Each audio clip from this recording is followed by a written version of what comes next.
Assalamualaikum warahmatullahi wabarakatuh. Di sini saya akan menjelaskan hasil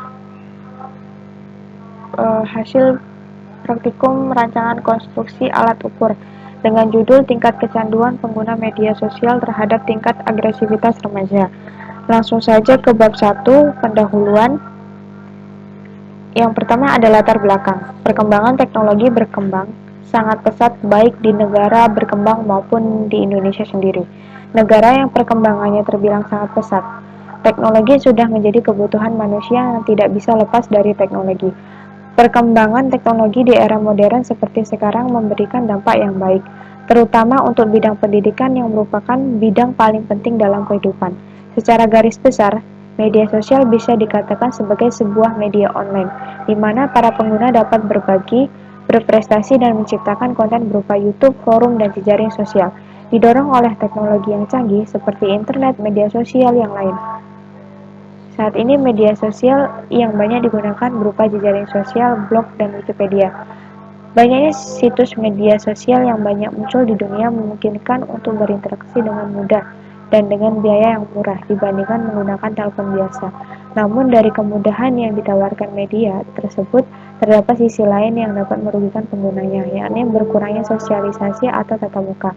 Munculnya persoalan etika dan hukum karena kontennya yang melanggar norma, privasi, serta peraturan. Sebagai wabah komunikasi yang mudah diakses, media internet memfasilitasikan media jejaring sosial. Media sosial memiliki potensi besar untuk dikembangkan dalam pendidikan di Indonesia, yaitu dilihat dari jumlah penggunaan dan sifat media sosial. Yang kedua itu ada tujuan.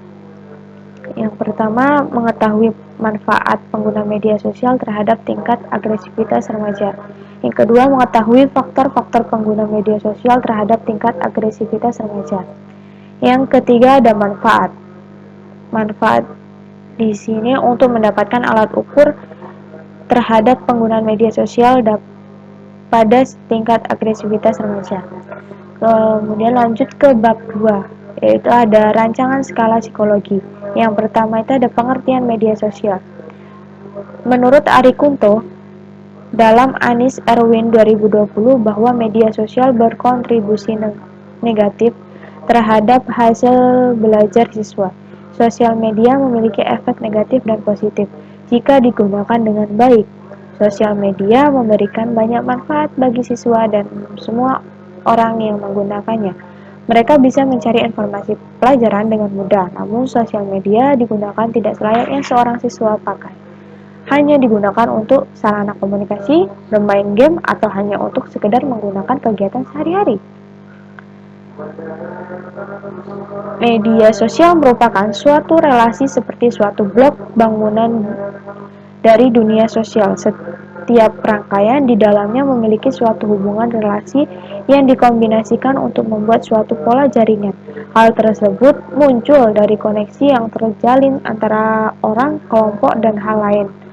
Menurut Hansen, Seniderman, dan Smith 2011.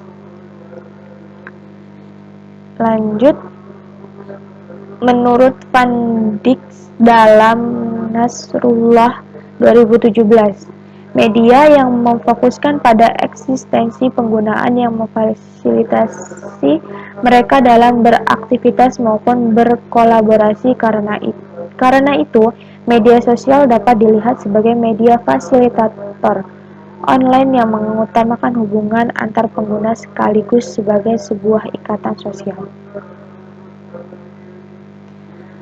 Yang kedua itu ada aspek-aspek media sosial. Menurut Ajzen dalam Prisnawati 2012 mengemukakan bahwa aspek-aspek media sosial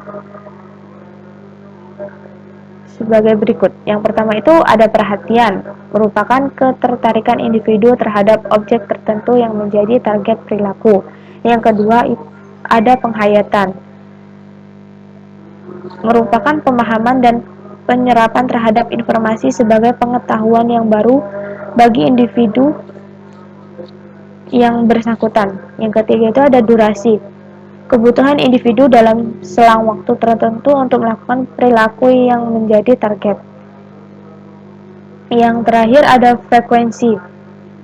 Banyaknya pengulangan perilaku yang menjadi target dalam kurun waktu satu hari. Kemudian ada faktor-faktornya, faktor internal dan faktor eksternal. Faktor internal itu faktor dalam diri individu terkait dengan proses mental remaja, salah satunya adalah rendahnya kematangan emosi. Yang kedua ada faktor eksternal yang mempengaruhi agresivitas pada remaja, yakni adanya pengaruh dari lingkungan sosial seperti misalnya pengaruh teman-teman sebaya remaja. Selain itu, perkembangan teknologi juga turut memberikan dampak pada agresivitas remaja. Seorang guru di SMA negeri di Denpasar menyatakan akses terhadap hal-hal yang berbau agresivitas mudah untuk ditemukan. Yang ketiga ada definisi operasional. Media sosial adalah platform media yang memfokuskan pada eksistensi pengguna yang memfasilitasi mereka dalam beraktivitas maupun berkolaborasi. Karena itu, media sosial dapat dilihat sebagai media fasilitator online yang mengutamakan hubungan antara pengguna sekaligus sebagai sebuah ikatan sosial. Yang keempat itu ada tabel spesifik kisi-kisi atau blueprint. Blueprint media sosial adalah sebagai berikut. Ada 4 aspek, yaitu perhatian, penghayatan, durasi, dan frekuensi.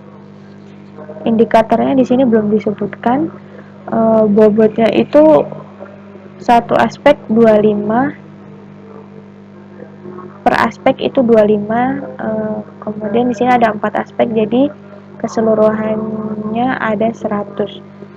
Kemudian ada distribusi sebaran item skala media sosial mahasiswa sebelum uji coba. Ada aspek, item, favorable, dan unfavorable. Aspek di sini ada 4, perhatian, penghayatan, durasi, dan frekuensi. Kemudian ada favorable dan unfavorable.